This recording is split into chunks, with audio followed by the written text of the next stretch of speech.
இப்போது எலக்ட்ரிக் வெஹிக்கல்ஸ்லாம் வந்து அதிகமாக வர ஆரம்பிச்சிடுச்சு. காரில் இருந்தும் சரி, பைக்கில் இருந்தும் சரி, ஏன் பஸ்ஸு முதற்கொண்டு எலக்ட்ரிக் வெஹிக்கல்ஸ் வர ஆரம்பிச்சிடுச்சு. நம்ம எதுக்காக எலக்ட்ரிக் வெஹிக்கலுக்கு மாறுறோம்? அதுவும் இல்லாமல் அரசாங்கமும் என்ன சொல்லுது அப்படின்னா, இந்த மாதிரி எலக்ட்ரிக் வெஹிக்கலுக்கு மாறுங்க, பொல்யூஷனை கண்ட்ரோல் பண்ணலாம் அப்படின்ட்டு.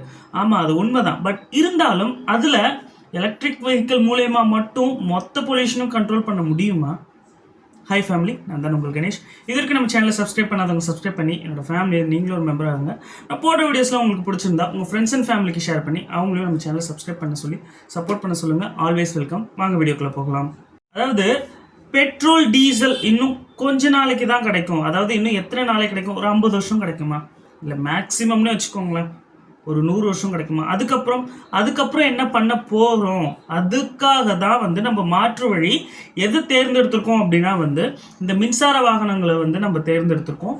அரசாங்கமும் ஓகே, மின்சார வாகனத்துக்கு நீங்கள் மாறுங்க, மின்சார வாகனம் வாங்கினீங்கன்னா மானியம்லாம் இருக்குது அப்படின்ட்டு எல்லாமே ஃபைனுங்க, நல்லது தான். அதாவது பொல்யூஷன் கண்டிப்பாக கண்ட்ரோல் ஆகும். ஏன்னா நிறைய பெட்ரோல் டீசல் வெஹிக்கிளால் பொல்யூஷன் ரோட்டில் ஆகுது, அதனால நிறைய பேர் பாதிக்கப்படுறாங்க.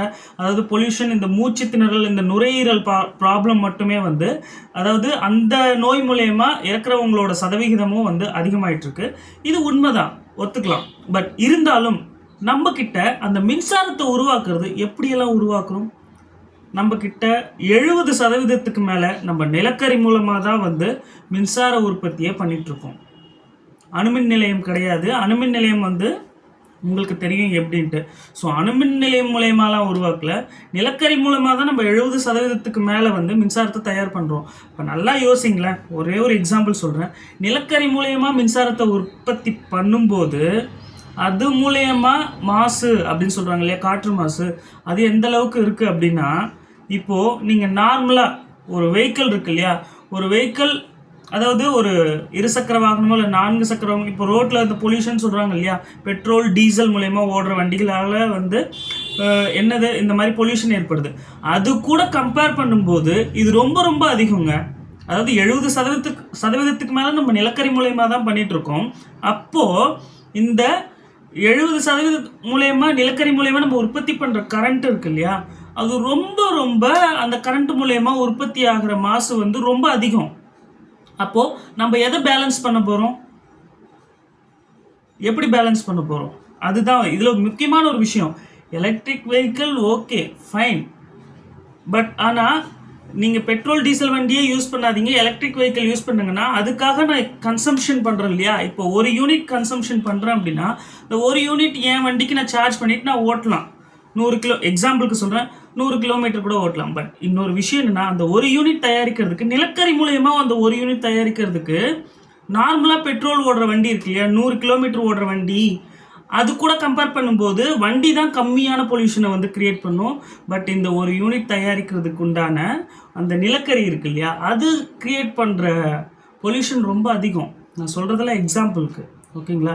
ஸோ எதனால வந்து மாசு அதிகப்படுதுன்னு பார்த்தீங்கன்னா, நாம் எல்லாருமே எலக்ட்ரிக் வெஹிக்கிளுக்கு மாறிட்டோம் அப்படின்னா ஒரே ஒரு இடத்துல இருந்து நிலக்கரி மூலயமா தயாரிக்கிறாங்க இல்லையா, அந்த இடத்துல மின்சாரத்தை உற்பத்தி பண்ணுற நிலக்கரி மூலயமா உற்பத்தி பண்ணுறாங்க. ஸோ அதனால் வர மாசு வந்து ரொம்ப ரொம்ப அதிகம்.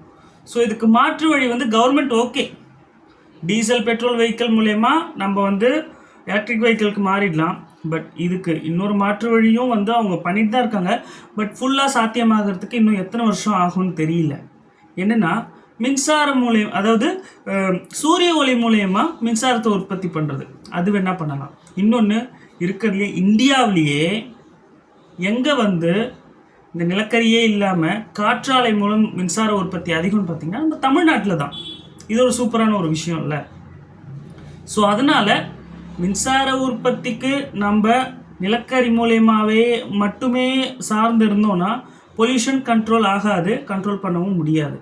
அதுக்கு மாற்று வழி சூரிய ஒளி மின்சாரம், அதுக்கப்புறம் இந்த காற்றாலை, இந்த மாதிரி ஏதாவது இல்லை, இது 2 மட்டும்தான். இது முக்கியமாக இந்த காற்றாலை கூட சீசனுக்கு மட்டும்தான் கிடைக்கும். பட் சூரிய ஒளி அப்படின்றது எப்பவுமே நம்மளுக்கு கிடச்சிக்கிட்டே தான் இருக்கும். ஏதாவது ரெய்னி டேஸ்னால் மட்டும்தான் கிடைக்காது. ஸோ அதனால் சூரிய ஒளி மின்சாரம் வந்து நம்ம பண்ணலாம். பட் அது ஏன் நிறைய பேர் வந்து பண்ண மாட்டாங்க, கவர்மெண்ட்டே கூட வந்து கொஞ்சம் கொஞ்சமாக தான் பண்ணிகிட்ருக்காங்க அப்படின்னா, அதுக்கு செலவுகள் ரொம்ப அதிகம். இது கரண்ட் அப்படின்னா வந்து நிலக்கரி தானே, பூமிக்கு கீழே இருந்தேன்னா அதுவும் செலவு தான். பட் ஆனால் நம்ம என்ன சொல்கிறது, ரொம்ப நாளாக நம்ம யூஸ் பண்ணிகிட்டு இருக்கிறது அந்த நிலக்கரி மூலயமா தான். ஸோ இதுக்கு உங்களுக்கு வேறுபாடு என்னன்னு தெரிஞ்சிருக்கும். நம்ம பொல்யூஷனை கண்ட்ரோல் பண்ணுறதுக்காக மின்சார வாகனத்தை வாங்குகிறோம், பட் பொல்யூஷன் கண்ட்ரோல் ஆகிடுச்சா? கிடையாது. இந்த வீடியோவில் சொன்ன விஷயங்கள் எக்ஸ்ப்ளனேஷனோட சொன்னேன் இல்லையா, நிலக்கரி மூலயமா கரண்ட் தயாரிக்கிறோம், மின்சார வாகனத்தை யூஸ் பண்ணுறோம், பொல்யூஷன் கண்ட்ரோல் ஆகிடுச்சா இல்லையா அப்படின்ட்டு எக்ஸ்ப்ளனேஷன் கொடுத்துருக்கேன். கண்டிப்பாக உங்களுக்கு பிடிச்சிருக்கும்னு நினைக்கிறேன். புரிஞ்சிருந்தா சேனலை சப்ஸ்கிரைப் பண்ணி சப்போர்ட் பண்ணுங்கள். நெக்ஸ்ட் வீடியோவில் பார்க்கலாம். நன்றி.